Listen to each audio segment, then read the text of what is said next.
नमस्कार श्रोते मित्र हो, सादर करीत आहोत कथारस प्रस्तुत लेखक पुरुषोत्तम बोरकर लिखित कादंबरी आमदार निवास रूम नंबर 1756 प्रकरण 10. तिसऱ्या दिवशी दिल्लीसाठी राजधानी एक्सप्रेसमध्ये बसलो. आमदारांनी खर्चासाठी भरपूर रक्कम दिल्यामुळे रघुवीरलाही चल म्हटलं, पण कुठल्याशा विशेषांकामुळे त्याला येणे शक्य झाले नाही. वाटेत एकाच साच्याची एकाच चेहऱ्याची स्टेशनं भेटत राहिली. जणू काही गाडी एकाच स्टेशनात उभी आहे निघाल्यापासून.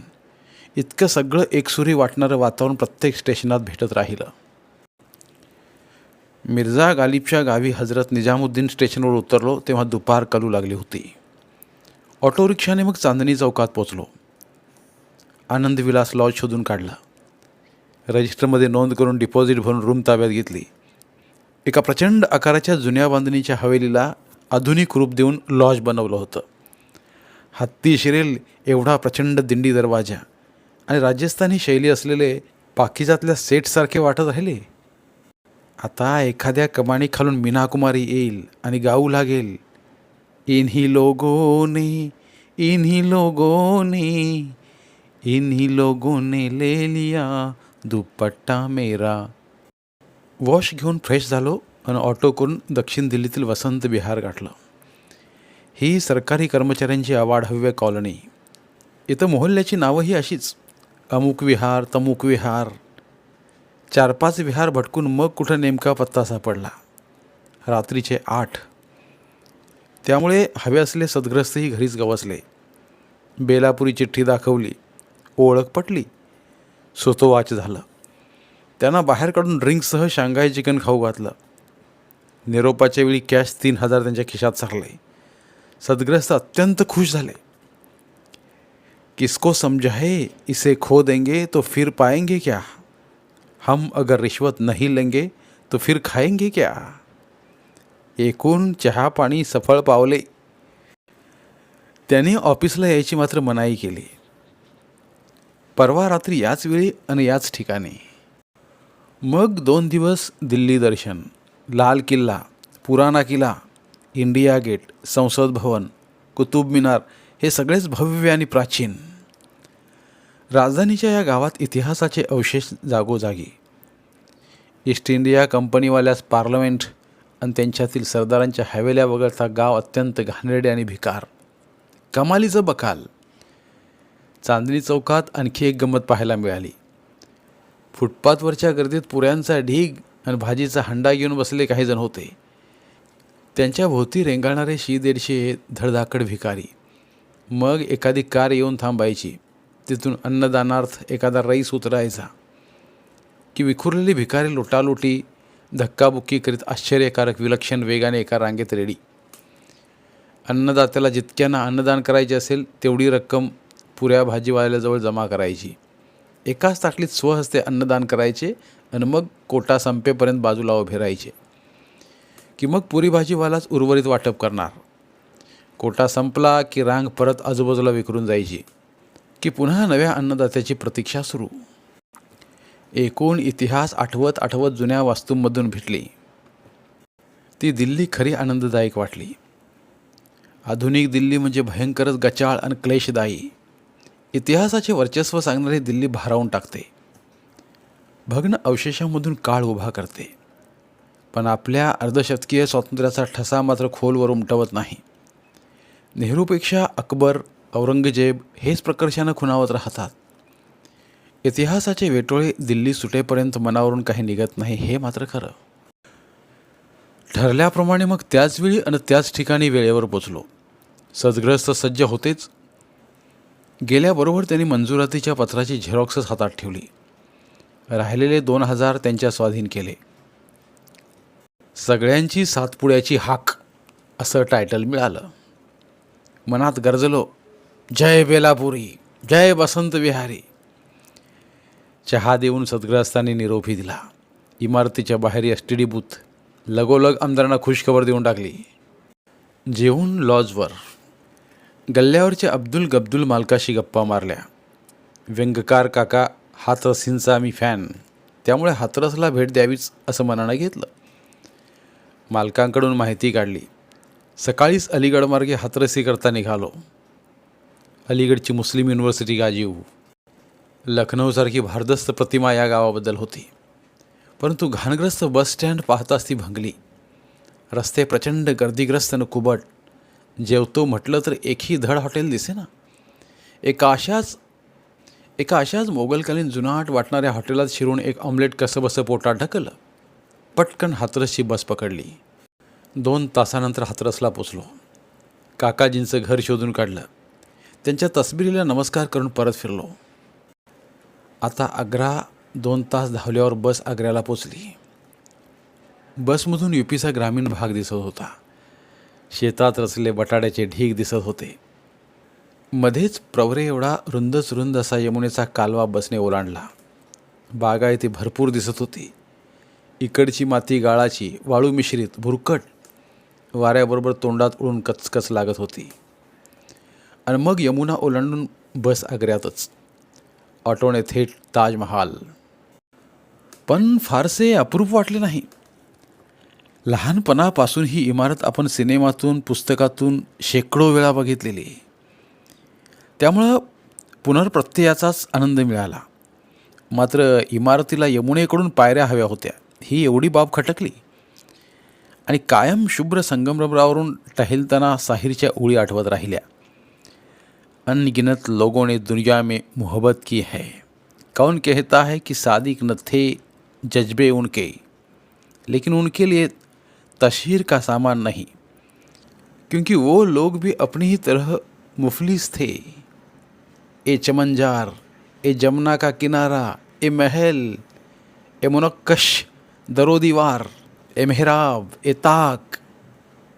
एक शहनशाह ने दौलत का सहारा लेकर हम गरीबों की मोहब्बत का उड़ाया है मजाक. मेरे महबूब कहीं और मिलाकर मुझको. ओळी आठवल्या. अनेक कडवट चव जिभेवर रेंगाळत राहिली. त्याच मूडमध्ये किल्ला पाहिला आणि स्टेशन गाठले. किल्ल्याबद्दल ही कटूच आठवण. अटक महाराजांची.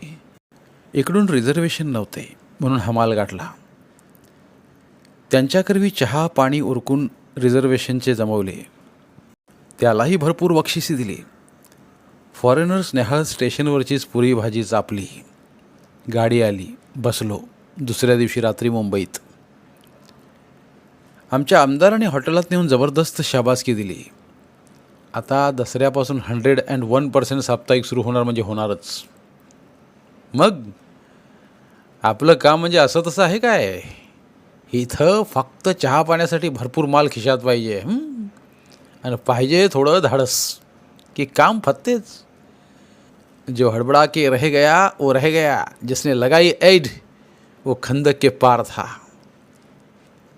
प्रत्येकाची एक किंमत असते, ती त्याला मिळाली की जमलं. मग ही आहे सह्याद्रीची हाक, हिमालयापर्यंत पोचणारी. सकाळची वेळ. रूम गजबजलेली. ब्रश करून मी खाली उतरलो. बटाटा वडा चहा घेतला. कटिंगच्या विचारानं मागच्या साईडला आलो. इथलं हे अधिकृत सलून प्रचंड महागडं आणि खऱ्या अर्थानं गिरायकांची हजामत करणारं. तोंड पाहून बिल लावणारं. नवख्याला हमखास चुनाचो पडणारं. म्हणजे टोपी पिन्नावायची यांची स्टाईल अशी की गिराईक समजा दाढी कटिंगला आलं की दाढी कटिंग आटोपल्यावर चुपचाप हे डोक्यावर तेल थापून मसाजही करणार. मग लगेच फेस मसाज.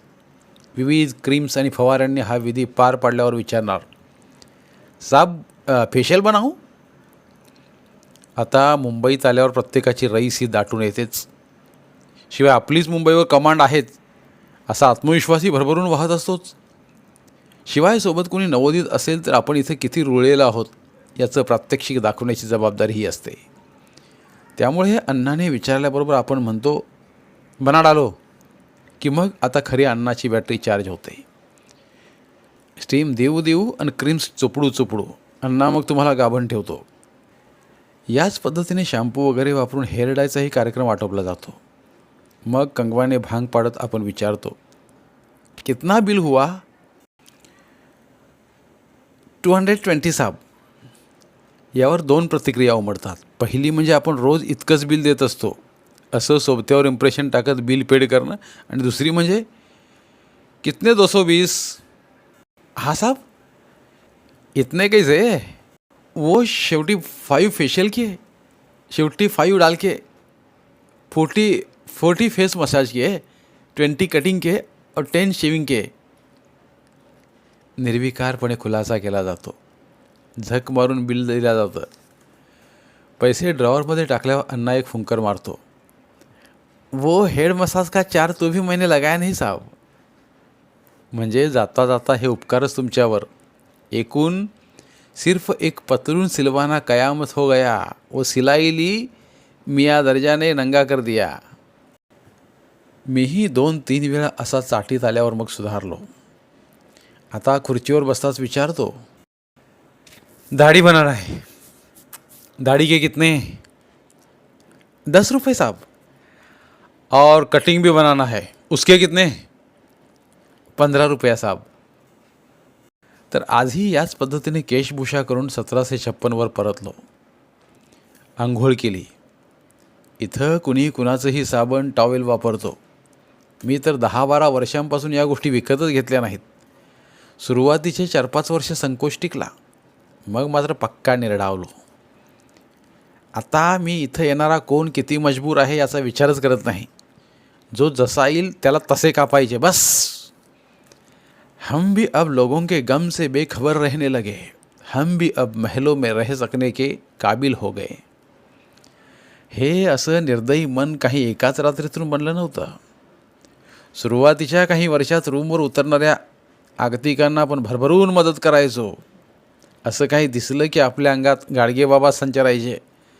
समोरचाही स्वयंपूर्ण होईपर्यंत निष्ठा आणि मैत्री टिकवायचा. मग तुम्ही कोण आणि आम्ही कोण. त्यामुळं मला तर मैत्रीची व्याख्या वेगळ्या स्वरूपात भेटली. गरज सरो आणि मित्र मरो अशासारखी. एकदा का समोरचा आपल्या सहकार्याने वेल एस्टॅब्लिश्ड झाला की मैत्री गेली मग गधीच्या गांडीत. कधी जर एकाच टार्गेटसाठी समोरच्या स्पर्धेत असेल आपल्या, तर तो मग चक्क आपले पाय मागे ओढणार, आपली जागोजागी बदनामी करणार. इसी शहर में कई साल से मेरे कुछ करीबी अजीज़ है. उन्हें मेरी कोई खबर नहीं, मुझे उनका कोई पता नहीं. मग असा दंश झाला की मी मृत्यू पावायचो. मग असे मरणे इतक्यांदा वाट्यास आले की शेवटी आता मी हा असा अमर झालोय. हमें भी आ पड़ा है दोस्तों से काम कुछ, यानी हमारे दोस्तों के बेवफा होने का वक्त आया. डोरबेल. पुढेहून मीच दार उघडलं तर दारात भ्रष्टाचार फेम माजी राज्यमंत्री नामदार कागदराव गगन बावडेकर उभे. घापलेबाजीमुळे यांना मिनिस्ट्रीतून काढून टाकल्यामुळे ते सध्या पूर्णवेळ राजकीय बेकार म्हणून वावरत होते. आमच्या आमदारांशी त्यांचं गुळपीट होतं. त्यामुळे कधीमधी त्यांची अशी शुभेच्छा भेट आमच्या खोलीला लाभायची. यांची अशी भेट म्हणजे माझ्यासाठी चांदी साबित व्हायची. कारण कागदराव म्हणजे ओतप्रोत रंगीन काम. मद्य, मत्स्य आणि बदनिका यांचा जणू त्रिवेणी संगमच त्यांच्या ठायी झालेला. शिवाय स्वभावाने अत्यंत दिलदार. खिशात 100 आणि 500च्याच नोटा. याहून कमी किमतीची नोट खिशात ठेवायची नाही असा त्यांचा बाणा. जीवाची पंचतारांकित मुंबई करण्याच्या उपक्रमात माझे समूल्य मार्गदर्शन त्यांना वेळोवेळी लाभल्यामुळे ते तुर्तास माझ्यावर खुश होते. मला पाहताच गदगदले. अलभ्य लाभ.